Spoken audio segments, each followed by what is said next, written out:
Sejam bem-vindos a mais um vídeo, mais uma aula de português para o segundo ano. E nós vamos dar continuidade ao conteúdo da última aula, que foi sobre verbos. Hoje a gente vai continuar os verbos e depois vai para as questões de literatura. Hoje nós vamos continuar com a flexão do verbo por tempo e modo. Isso a gente já viu por bastante tempo, né? Vocês já estão vendo isso desde o 9º ano, se eu não me engano. Essa questão do verbo, das flexões de tempo e modo e grau também. Mas aqui no caso nós vamos ver só tempo e modo. O tempo e modo estão associados no verbo, assim como número e pessoa. Caso mude, é preciso mudar a conjugação, mesmo que o outro se mantenha. Ou seja, se você vai mudar o tempo da frase, o modo também tem que ser mudado. Não dá para você colocar uma frase que no começo é no singular e vai terminar no final plural, e no começo no passado e no final no futuro. Tem que ter uma linearidade, tem que ter um conjunto entre um e o outro, entre o tempo e o modo, ok? Os verbos podem estar em 3 tipos: pretérito, que é o passado, presente e futuro. Tanto o pretérito quanto o futuro possuem subdivisões. O pretérito pode ser perfeito ou imperfeito, ou mais que perfeito. Isso a gente já viu na aula passada, só recapitulando, fazendo uma revisão. E o futuro pode ser presente ou pretérito. 3 também são as flexões de modo: indicativo, quando se tem certeza sobre aquilo que é passado; subjuntivo, quando não há essa certeza; e imperativo, quando se expressa ordem, desejo ou pedido, que a gente também já viu na aula passada. Cada um dos modos verbais possui uma certa quantidade de tempos, como podemos ver. E aí aqui essa tabelinha mostra as quantidades dos tempos verbais, né, que são do indicativo, flexão do tempo verbal por tempo e modo. Do modo indicativo, que é o pretérito, perfeito, imperfeito e mais que perfeito. Do presente, do futuro, e aí o futuro tem do pretérito e do presente. Do modo subjuntivo, que é o pretérito imperfeito e presente, e o futuro. E o modo imperativo, que é o presente, afirmativo e negativo. Todos esses tempos vocês já viram com certeza milhares de vezes e já usam esses tempos verbais no dia a dia de vocês, nem percebem, porque como nós falamos o português, muitas vezes nós utilizamos essas conjugações, esses tempos verbais, sem nem perceber, sem nem ter noção do que nós estamos fazendo, escrevendo ou falando.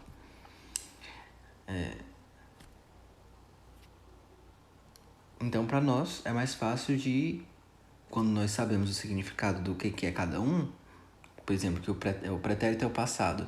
Então, sempre que tiver uma frase no passado, você já vai afunilar, você já vai diminuir os modos e os tempos.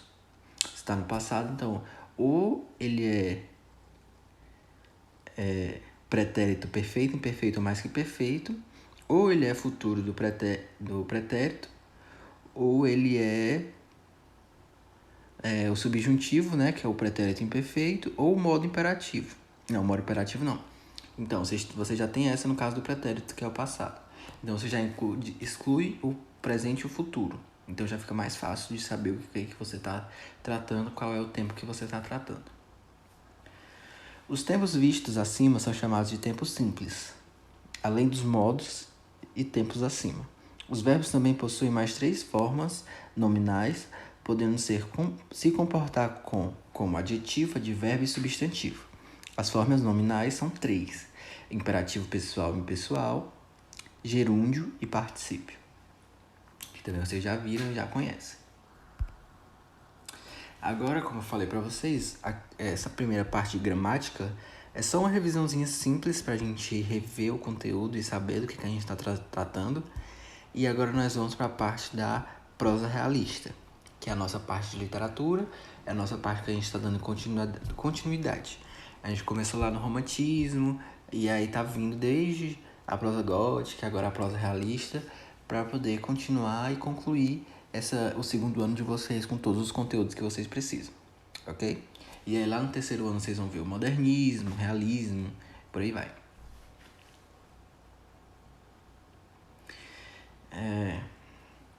Mais aprofundado no caso, né? Porque a prosa realista a gente já tá vendo aqui agora. A prosa realista no Brasil tem como marco inicial o ano de 1881, com as publicações de Memórias Póstumas de Brás Cubas. Memórias póstumas é como se fossem as memórias depois que a pessoa morre. É como se fosse contar a vida da pessoa, é como se fosse uma biografia, só que contando histórias, sendo a própria pessoa contando a história da vida dela, sem ser outra pessoa contando. Nessa história de Memórias Póstumas de Brás Cubas, é o próprio Brás Cubas que vai contar a história dele, tudo que aconteceu do ponto de vista dele, contando as memórias dele, as memórias póstumas, né, no caso as memórias depois que ele morreu. E aí esse livro é do Machado de Assis, muito conhecido, normalmente usado como paradidático ou filme estudado para ser visto, para ser discutido em sala de aula, porque é uma história muito interessante, muito principal, é uma história muito necessária para vocês verem quando se passa pela prosa realista, ok? E aí tem o Mulato, de Aloysio Azevedo, esse último também enquadrado no naturalismo, ou seja, o Aloysio Azevedo ele está tanto no realismo quanto no naturalismo. Passando aqui, tem as características da prosa realista. Como vocês sabem, sempre quando eu trago essas questões do realismo, prosa gótica ou romantismo, eu sempre trago as características para vocês, os autores, para vocês terem uma ideia, uma base do que se trata e para vocês poderem comparar um com o outro e não confundir, ok? E aí a prosa realista, as características da prosa realista são objetivismo, ou seja, uma coisa assim mais centrada, uma coisa mais certa, uma coisa mais direta, mais objetiva. Impessoalismo é uma coisa mais distante do pessoal, não é tão pessoal, é impessoal, mais separado da vida pessoal. Diferente do romantismo, né, que é uma coisa bem pessoal, uma coisa bem dos seus sentimentos. Captação do tempo real, ou seja, não é uma coisa inventada, não é uma coisa criada, é uma coisa lúdica, é uma coisa que acontece, uma captação real do que está acontecendo. A mulher não é mais idealizada, não tem mais aquele ser angelical, aquele ser puro, que sempre está nas histórias como o ser principal da história. No realismo, traz a natureza, traz as pessoas em geral, traz as cidades, traz qualquer coisa que possa se tornar uma ideia.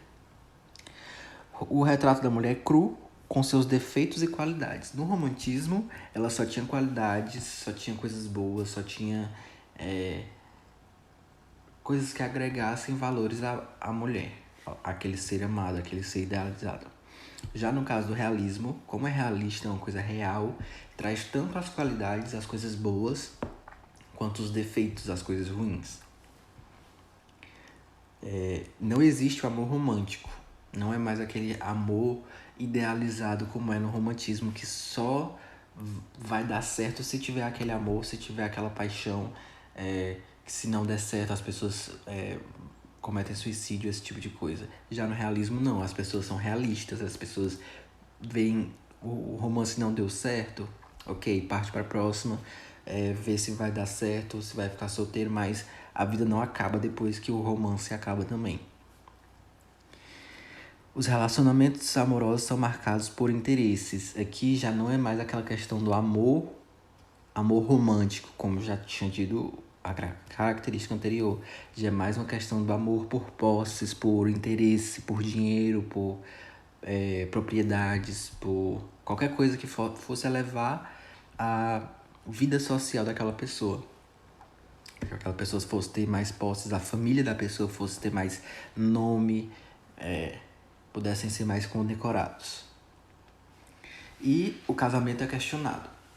O casamento não é mais aquela aquela coisa romântica, como eu já estava dizendo para vocês, o casamento ele se torna um ato político, um ato de juntar famílias, juntar heranças, juntar dinheiro, juntar posses, juntar terras, juntar qualquer coisa que vá beneficiar ambas as pessoas ou ambas as famílias. E agora antes a gente estava nas características da prosa realista, agora a gente vai para as características da linguagem. Se eu não me engano, esse aqui é o último. Não, ainda tem mais um. Tem mais dois, na verdade. As características são descrição objetiva das personagens e a realidade.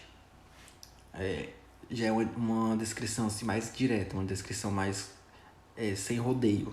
Narrativa longa e lenta.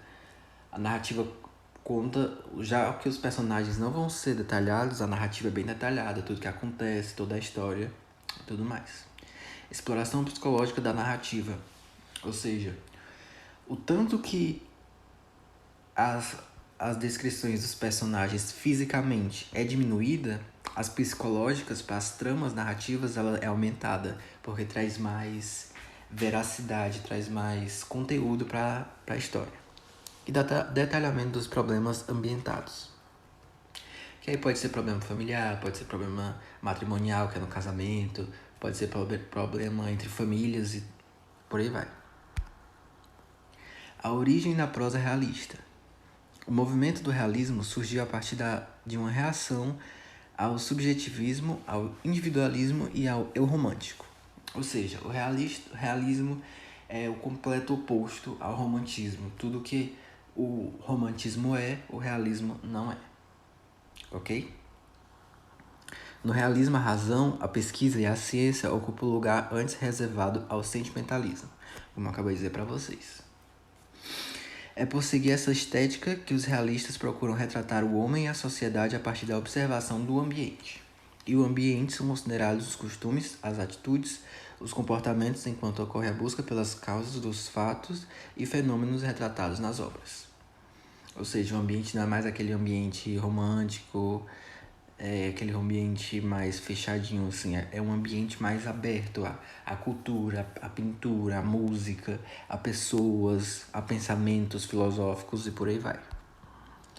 E o contexto histórico, como já disse para vocês, 1818, século XIX, que já está indo para o século XIX, né? As transformações ocorridas no século XIX na Europa influenciam diretamente o surgimento do realismo nas artes com a impulsão à prosa, e a arte reflete diretamente a mudança do paradigma da economia no caso. O capitalismo que está em franca expansão industrial. Ou seja, como o realismo ele sai daquela questão do romantismo, então o capitalismo entra com tudo, com posses e dinheiro e tudo que o capitalismo abrange e traz. E aqui a prosa é realista no Brasil, né? Antes a gente estava vendo na Europa, agora no Brasil. No Brasil, as artes, em especial a literatura, passam a refletir as influências do positivismo de Auguste Comte, o revolucionismo de Charles Darwin e o pensamento revolucionário do socialismo embasado pelas ideias de Marx e Engels. Os principais estudos da psicologia também servem como base para os relatos da prosa realista. E aí, como vocês sabem, quando a Europa, né, ali, Portugal, era basicamente o centro de tudo, então tudo que saía de lá demorava, mas chegava nos outros lugares e ia sendo tratado dessas formas. E aí o império, a urbanização, tudo vai acontecendo em 1870, por aí. Aqui no Brasil, no caso. E com isso vem a prosa realista machadiana, que é do Machado de Assis. Que é o escritor brasileiro Machado de Assis, 1839 e 1908, que é a quantidade de tempo que ele viveu, é considerado como precursor do realismo no Brasil, ou seja, a pessoa que deu impulso, deu início aqui no Brasil. Com as Memórias Póstumas de Brás Cubas, como eu já tinha falado para vocês, que é apontado como o marco da prosa realista brasileira. A obra foi publicada inicialmente no formato folhetim, na Revista Brasileira de 15 de dezembro de 1880. Então, as questões do livro que vocês vão fazer são relacionadas aos verbos e à prosa realista. Não tem nada de dificuldade. Caso vocês tenham alguma dúvida, vocês podem me procurar no WhatsApp ou falar comigo pelo próprio Classroom, que eu respondo vocês. E é isso. Até a próxima aula e até o próximo vídeo e atividade.